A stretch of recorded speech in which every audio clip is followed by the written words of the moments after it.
tools. Let me first list down all the SOC tools. First is SIEM. SIEM is the heart of the SOC.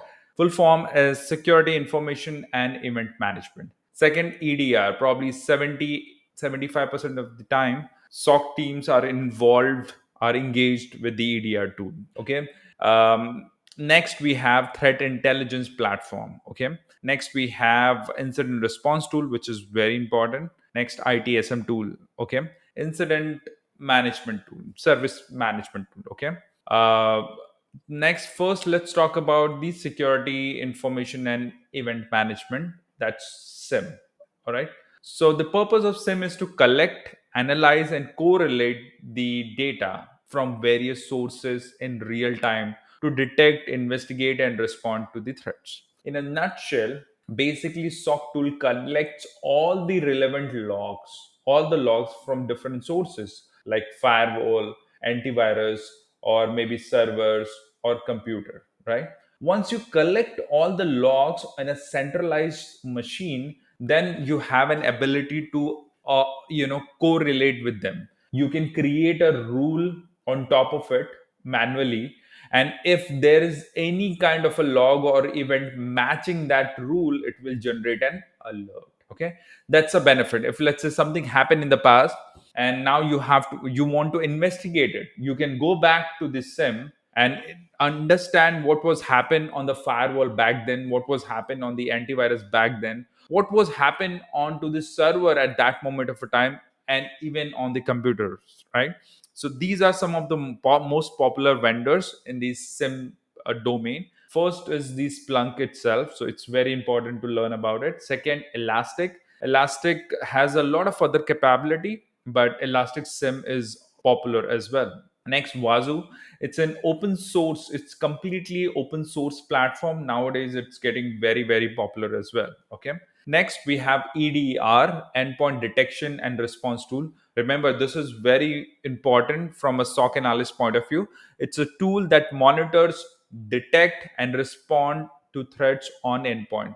It is precisely responsible for the endpoint, your Windows, Linux, Mac, whatever you're using. So if any suspicious activity happening on your endpoint, it's a job of a SOC analyst to look at those alerts and perform the incident response. They might isolate your computer from the network, and they might perform the investigation to understand how the malware got into your computer. Was there any phishing email? And they might do other activity as well.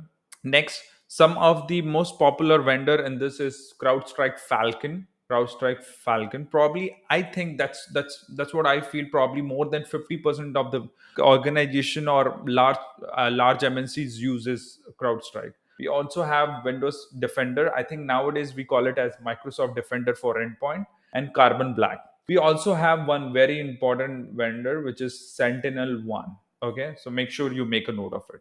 Next, threat intelligence platform. Now, threat intelligence is very important because that aggregate, analyze, and these important threat feeds that is useful for any organization to prepare their defense. This consists of multiple type of intelligence data. Maybe on a SOC analyst level, it can be as simple as malicious IP address data, or domain name information, malicious domain name, or maybe malicious file hash value that they can compare with any infected file, or maybe malware as well. For very simple, I mean, virus total is very common, but paid subscription wise, I would say Anomaly and Threat Connect is also very popular. Next, we have incident response tool. This is very important. Usually this is integrated on the EDR tool itself, so you don't have to buy anything additional, but I'll just give you a few important one.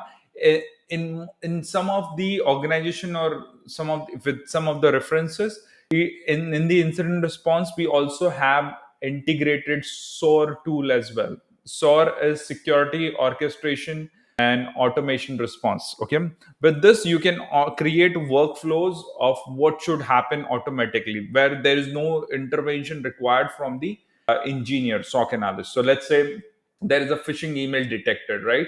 So I can create a workflow that can see whenever a phishing email detected on a tools like Proofpoint, which is spam filter detection, email security solution.